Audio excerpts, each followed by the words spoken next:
Hi, I'm Bob Anderson.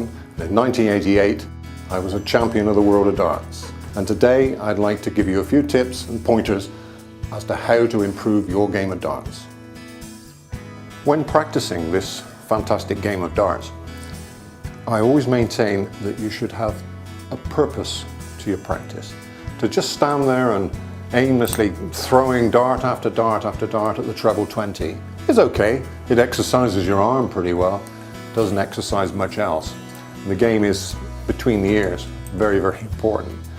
I therefore recommend that when you practice, you should practice with a purpose in mind. The practice games I've developed over the years and utilized over the years all are orientated towards finishing, because that is quite simply the most important part of the game. You can't win a game unless you hit a finish. So the practice games I recommend all involve hitting a double. And there's quite a few of those I can talk to you about. One of which is called Bob's 27. Game I devised way back in the early 80s, in fact early 70s. And it involves throwing at every section of the dartboard from 1 to 20 and the bullseye. You start off with a score of 27, which actually gives you 5 clear visits to the oche before you're out. You aim at double 1 with your first 3 darts. And if you hit double 1, you add it on to the 27. So hit it once, you go to 29, hit it twice, 31, all 3, 33. Move on to 2s, exactly the same. And if you miss with all 3 darts, you deduct the value of the double. So on 1s, you would go from 27 to 25. Then you miss 2s, you go from 25 to 21. You move on to 3s.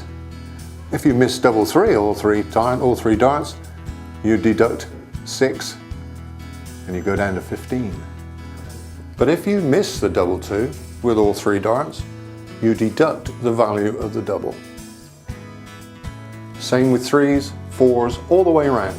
But if you've missed everything and you miss 5s, you're out. You get to 0 and the game is over and you have to start again. The object of the exercise is to get to right round to the bull, which means you will have hit many of your targets and not missed many. Tremendous practice game. It can be played by any number of players for a few shillings if you want to play, or half a pint of beer if you're that way inclined. One of the other great practice games is Half It, where you're given a series of targets on the dartboard, that be it a single number or a double, a particular treble, or a combination shot to produce a certain number. You have 3 darts to achieve each target. If you hit those targets, you add on your score. If you miss, you halve the score you've already got. And it's not uncommon to end up with a pretty low score in that game. But it's a very, very good, precise practice game where you've got to hit what you're looking at or you're punished, which is exactly what happens in the 501 game. Now, if you're on the road, away from home, and you're missing your practice sessions, then we've got a piece of kit here which answers the question. It's a simple strap that goes around a hotel door, and you can adjust the dartboard to the correct height. Comes with a carry case, very convenient and easy to use piece of kit as the Unicorn on Tour. Thoroughly recommended. Now, when you want to practice at home, you may not want to mount a dartboard on the wall.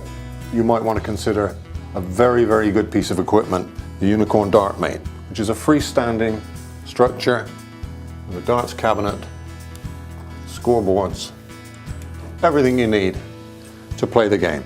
It's built in such a way that the dart will be at exactly the right height, so you can measure down and get your right throw. It doesn't leave any holes in the wall. So I hope the routines I've been able to show you and the equipment I've been able to show you will help you in your darts practice. So that's how to practice darts.